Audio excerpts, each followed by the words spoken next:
बेसन को बिना घंटों भुने आप मिनटों में आसान तरीके से बनाएंगे बेसन के लड्डू। इतने टेस्टी बनते हैं कि बाजार में मिलने वाले लड्डू के सामने फीके लगेंगे। और साथ ही में हम इसके बेसन के मोदक भी तैयार करेंगे। अभी फेस्टिवल का मौसम है तो दोस्त हो या फिर रिश्तेदार के घर जाना तो होगा ही, तो ये लड्डू लेकर आप जरूर जाइएगा। उन्हें पता भी नहीं चलेगा कि आपने इसे घर पे बनाया है। 1 किलो लड्डू या मोदक बनाने के लिए सिर्फ आपको 20 रुपए लगेंगे। एकदम सस्ते में इसे आप बना सकते हैं। तो चलिए बनाना शुरू करते हैं। हेलो दोस्तों, मैं रश्मि और आपका स्वागत है रे किचन में। और अगर आपने मेरे चैनल को अब तक सब्सक्राइब नहीं किया है तो सब्सक्राइब करें और बेल आइकन को प्रेस करना ना भूलें। आज की रेसिपी बनाने के लिए मैं यहाँ पे ले रही हूँ बेसन। बेसन हमें 2 कप यहाँ पे लेना है। आप चाहो तो इस रेसिपी को 1 कप से भी बना सकते हैं। इसी में हम पाव छोटा चम्मच हल्दी भी डालेंगे। हल्दी का इस्तेमाल हमें यहाँ पे ज़्यादा नहीं करना है। और इसे अब हम अच्छे से मिला देते हैं। अच्छा, बेसन जो आप यहाँ पे ले रहे हैं ना, उसका जो टेक्सचर है वो एकदम बारीक हो या फिर मोटा, कोई भी टेक्सचर वाला बेसन आप इस रेसिपी के लिए ले सकते हैं, जो भी आपके पास अवेलेबल है। इन्हें मिलाने के बाद हमें ना इसका एक बैटर रेडी करना है, यानी इसका घोल तैयार करना है, जिसके लिए मैं यहाँ पे ना 1 कप भर कर पानी ले रही हूँ। तो पानी भी जो है हम थोड़ा थोड़ा करके डालेंगे और इसे अच्छे से फेंट लेंगे। थोड़ा थोड़ा करके पानी डालने से एक तो ये जो हमारा बैटर है बहुत ही जल्दी से बनकर तैयार हो जाएगा, साथ में इसमें गुठलियाँ भी नहीं होंगी, समय की भी बचत होगी और मेहनत भी कम लगेगी। तो ये देखिएगा, बचा कुचा जो पानी है वो भी मैं इसमें डाल रही हूँ। तो ये घोल यानी कि ये जो बैटर है ये बनाने के लिए ना मुझे पूरा 1 कप पानी लगा है। अब यहाँ पे पानी की जो क्वांटिटी है कम ज़्यादा हो सकती है, डिपेंड करता है कि आपका जो बेसन है वो किस तरह का है, किस टेक्सचर वाला आपने बेसन लिया है। अब आपको मैं बैटर दिखाती हूँ। देखिए, बिल्कुल इस तरह का पोरिंग कंसिस्टेंसी वाला होना चाहिए।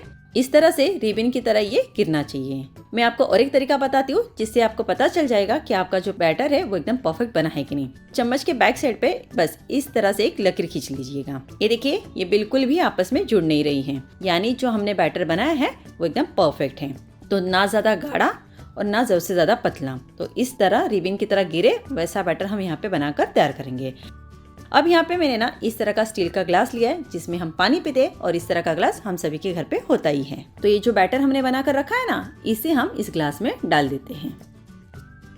अब चलिए गैस की तरफ। यहाँ कढ़ाई में मैंने तेल को गर्म करने रखा था। जैसे ही हल्का गर्म हो जाए तब हम क्या करेंगे ना, इस तरह का चम्मच लेंगे और जो हमने ग्लास भरकर बेसन का घोल तैयार करके रखा हुआ है, जो बैटर हमने भरकर रखा हुआ है, बस उसे इस तरह से डालना शुरू करेंगे। इसे पाउडर स्पून, झारा, छलनी वाला चम्मच या तार वाला चम्मच भी कहते हैं। खाना छानने या तलने में इस तरह का चम्मच का इस्तेमाल किया जाता है। तो यहाँ पे आपको तेल, घी जो पसंद है वो आप यहाँ पे ले सकते हैं। जैसे भजिया फ्राई करते हैं बिल्कुल वैसे ही इसे भी हमें फ्राई करके लेना है। जैसे जैसे पकने लगेगा आप देखो कि छोटे छोटे पीसेस में ये सारी भजिया अलग अलग आपको नजर आएंगी। तो देखिए, इन्हें मैंने फ्राई कर लिया है, बढ़िया सा कलर इनके ऊपर आ गया है। इन्हें बहुत ज़्यादा लाल या बहुत ज़्यादा ब्राउन नहीं करना है, ओवर कुक नहीं करना है। चलिए अब हम इसे एक प्लेट में निकाल लेते हैं और बिल्कुल इसी तरह से हम दूसरा बैच भी रेडी कर लेते हैं। ये चम्मच ऑलमोस्ट सभी के घर में होता ही है। बहुत ही आसानी से आपको ये ऑनलाइन भी मिल जाएगा या जहाँ बर्तन मिलते हैं वहाँ ये बहुत ही आसानी से और बहुत ही कम कीमत में मिल जाता है। तो ये रेसिपी जो है ना बहुत ही जल्दी बनकर तैयार हो जाती है। ना आपको घंटों बेसन को भूनने की जरूरत पड़ती है, ना ज्यादा मेहनत लगती है, ना ज्यादा समय लगता है। तो ये देखिएगा, हमारा जो दूसरा बैच है वो भी बिल्कुल रेडी हो गया है। इसे हम साइड में रख देते हैं और गैस पे एक कढ़ाई चढ़ा देंगे। इसमें हम 1 कप चीनी यानी कि शुगर डालेंगे। अच्छा, आप यहाँ पे चाहो तो चीनी के बदले गुड़ का भी इस्तेमाल कर सकते हैं। 1 कप चीनी ली थी तो उसी कप से हम यहाँ पे आधा कप पानी डालेंगे और हाई फ्लेम पे चीनी को बढ़िया से घुलने तक पका लेंगे। चीनी पूरी तरह से मेल्ट हो जानी चाहिए।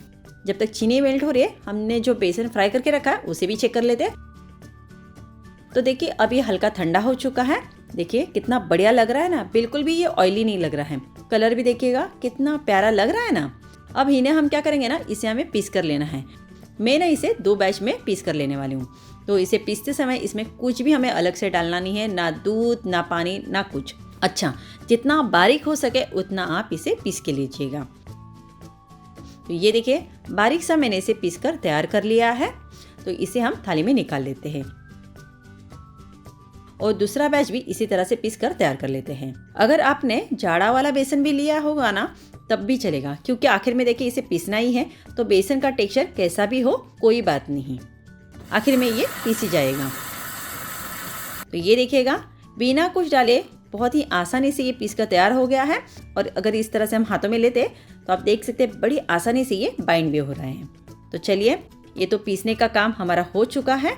अब चीनी को भी चेक कर लेते हैं। तो देखिए, यहाँ पे चीनी भी बढ़िया से मेल्ट हो गई है और अच्छा खासा इसमें उबाल भी आ गया है। तो हमें ना यहाँ पे 1 या 2 तार वाली चाशनी नहीं बनानी है। बस ये जो सिरप है ना, ये जो छाछनी है ना, इसका क्या है ना, ये थोड़ा गाढ़ी होनी चाहिए, चिपचिपी सी होनी चाहिए। अब मैं यहाँ पे क्या करूँगी, एक छोटा सा चम्मच यानी कि लगभग चुटकी भर में यहाँ पे ना ऑरेंज फूड कलर इस्तेमाल कर रही हूँ। अच्छा, ये जो फूड कलर है ये पूरी तरह से ऑप्शनल है। आपको पसंद है तो आप डालिएगा, अदरवाइज स्किप कीजिएगा। डालने से क्या होता है, थोड़ा दिखने में ये सुंदर लगेगा, बाकी और कुछ नहीं। ऐसे भी इसका अपना खुद का कलर काफ़ी अच्छा ही है, तो ना भी डालोगे तभी चलेगा। तो बढ़िया से इसे भी मैंने मिला दिया है और चाशनी को चेक कर लेते हैं। देखिए, इस तरह से जब हम चेक करते हैं तो बिल्कुल ही चिपचिपी सी बनी हुई है। बिल्कुल इसमें 1 या 2 तार नहीं बन रहा है, पर चाशनी जो है जितनी चाहिए उतनी चिपचिपी हो गई है। जब इतनी बन जाए तब हम क्या करेंगे, हमने जो ये बेसन पीस कर रखा था ना, वो सारा का सारा इसमें डाल देंगे और अच्छे से इसे मिला देंगे। कुछ ही मिनटों में ये जो बेसन है ना, ये इस चाशनी को पूरी तरह से सोख लेगा, जिससे हमारा जो मिश्रण है एकदम मीठा हो जाएगा और खाने में बहुत ही ज़्यादा टेस्टी लगेगा और साथ में काफ़ी ज़्यादा सॉफ्ट हो जाता है। तो इस तरह से भुनने से क्या होगा, थोड़ा बहुत जो भी बचा कुचा कच्चापन होगा ना बेसन का, वो पूरी तरह से चला जाएगा। और अभी जैसे ये गीला लग रहा है ना, तो बिल्कुल इसका जो चिपचिपापन है, गीलापन है, वो पूरी तरह से गायब हो जाएगा। अच्छे से गाढ़ा होकर ना बिल्कुल आटे की तरह इकट्ठा हो जाएगा और ये कढ़ाई को छोड़ भी देगा। देखिए, अच्छे से पक चुका है और आटे की शक्ल में आ चुका है। आप चाहो तो इस तरह से थोड़ा सा मिश्रण हाथों में लेकर चेक कर सकते हैं। अगर इस तरह से इसका आसानी से बॉल बन रहा है, यानी ये पूरी तरह से पक चुका है और बिल्कुल भी ये चिपचिपा नहीं है। तो इस स्टेज पे हम क्या करेंगे, गैस को एकदम बंद कर देंगे। तो मोदक बनाने के लिए मैंने इस तरह का साँचा यानी कि मोल्ड लिया है। बड़ी आसानी से ऑनलाइन हो या फिर ऑफलाइन आपको ये जो मोल्ड है वो मार्केट में मिल जाएंगे। तो यहाँ पे देखिए, मिश्रण जो है ना हल्का ठंडा हो चुका है। तो सबसे पहले मैंने यहाँ पे आधा मिश्रण लिया है और मोल्ड से आप मोदक बना रहे हैं तो इसे आप घी से ग्रीस कर लें, ताकि मिश्रण जो है ना इसमें चिपके नहीं और मोदक भी अच्छे से डीमोल्ड हो जाए। और अगर आपके पास ये मोल्ड नहीं भी है तो कोई बात नहीं, हम वैसे भी बिना मोल्ड के बहुत ही सुंदर से मोदक बड़ी आसानी से बना लेंगे। अब हम क्या करेंगे, दोनों खानों में इस मिश्रण को अच्छे से दबा दबा कर स्टफ करेंगे। आप चाहो तो ड्राई फ्रूट्स के साथ भी इन मोदक को बना सकते हैं। वैसे बिना ड्राई फ्रूट्स के भी ये काफ़ी अच्छे बनते हैं और काफ़ी टेस्टी लगते हैं। मैं इन्हें एकदम सिंपल रख रही हूँ, तो मैं यहाँ पे कोई भी ड्राई फ्रूट्स का इस्तेमाल नहीं कर रही हूँ। देखिए, कितना सुंदर सा मोदक यहाँ पे बनकर तैयार हो गया है। तो इसी तरह से बाकी भी हम तैयार कर लेंगे। आटे को हमने बड़ी अच्छे से पका लिया हुआ है, अच्छी तरीके से इसका कच्चापन चला गया है और ये देखिए अच्छे से बाइंड हो रहा है, इसलिए ये अपना जो शेप है ना वो अच्छे से पकड़ लेता है और इसका जो शेप है वो भी बना रहता है। और टेस्ट में तो पूछिए मत, इतना टेस्टी कि मुंह में जाते ही घुल जाए, खाने में एकदम ज़बरदस्त लगता है। अब जो बाहर किनारों में एक्स्ट्रा जो बेसन दिख रहा है ना, उसे हम हटा देंगे और इसे खोल देते हैं। और लीजिए, यहाँ पे दूसरा मोदक भी हमारा बनकर तैयार हो गया है। एकदम परफेक्ट मोदक बनके तैयार हो गया है ना। अब अगर आपके पास मोल्ड ना हो तो आप थोड़ा सा मिश्रण हाथों में ले। अब जितना छोटा बड़ा साइज का आपको मोदक बनाना हो उतना आपको यहाँ पे मिश्रण लेना होगा और इसे हम इस तरह से मोदक का शेप दे देंगे। आटा इतना अच्छे से पक चुका है, इसलिए बड़ी आसानी से ये कोई भी शेप पकड़ लेगा। बिल्कुल भी ये चिपचिपा नहीं है और ना ही गीला है। अब इसकी कलियां बना लेते हैं। तो कलियां बनाने के लिए मैंने यहाँ पे चम्मच लिया हुआ है, आप चाहो तो टूथपिक का भी इस्तेमाल कर सकते हैं। बस करना क्या है, आपको इस तरह से थोड़ी थोड़ी दूरी पे ना इस तरह से लाइन खींचते जाना है। जितनी कलियां चाहिए उतनी आप लाइन बना लें। इसमें आप बड़ी आसानी से 21 कलियां भी बना सकते हैं। अब ऊपर से हम क्या करेंगे, इसे नीचे की तरफ हल्का सा दबा देंगे, हल्का सा प्रेस करेंगे। इस तरह से करने से जो भी कलियां हमने बनाई है ना वो सारी खुल जाएंगी। और देखिए कितना सुंदर सा मोदक बनकर तैयार हो गया है। तो दोनों मोदक आप यहाँ पे देख सकते हैं। आपको मोल्ड वाला अच्छा लगा है या फिर बिना मोल्ड के, मुझे कमेंट में ज़रूर बताएं। तो आपको जो तरीका आसान लगे उस तरीके से आप मोदक बना लें। तो चलिए, बचे हुए मिश्रण से भी हम अब लड्डू बना लेते हैं। तो ये भी ना भी हल्का गर्म है, तो इसमें हम 2 से 3 बड़े चम्मच मेलन सीड्स डालेंगे। अच्छा, आप यहाँ पे कोई भी ड्राई फ्रूट्स ले सकते हैं। बिना ड्राई फ्रूट्स के भी ये बेसन के लड्डू खाने में उतने ही ज़्यादा टेस्टी लगते हैं। ड्राई फ्रूट्स डालने से ये थोड़े सुंदर दिखेंगे, थोड़े से अट्रैक्टिव लगेंगे, तो खाने में भी अच्छे लगेंगे। तो मैं यहाँ पे मेलन सीड्स ले रही हूँ। आप चाहो तो कोई भी ड्राई फ्रूट्स यहाँ पे ले सकते हैं और बिना ड्राई फ्रूट्स के भी इसे बना सकते हैं। अब थोड़ा थोड़ा मिश्रण हाथों में लेकर इसके मनचाहे साइज में आप लड्डू बना ले। लड्डू बनाना कोई मुश्किल काम नहीं है, कोई भी इसे आसानी से बना सकता है। बल्कि इस मिश्रण से आप लड्डू हो या फिर मोदक आराम से परफेक्टली बना सकते हैं। अगर आप पहली बार भी बना रहे तब भी आपके दोनों रेसिपी एकदम अच्छी और परफेक्ट बनेगी। तो लीजिए, हमारा लड्डू भी यहाँ पे बनकर तैयार हो गया है। लड्डू का शेप भी मोदक की तरह ही वैसे का वैसे बना रहता है, एकदम गोल मटोल। कहीं भी ये ना पचकेगा और ना ही इसका टेस्ट खराब होगा। ये बेसन के जो लड्डू है ना, आपको हलवाई के पास मिलने वाले लड्डू से कई ज़्यादा टेस्टी लगेंगे खाने में। तो ये लीजिए, आधा किलो लड्डू यहाँ पे बनकर तैयार हो गया है।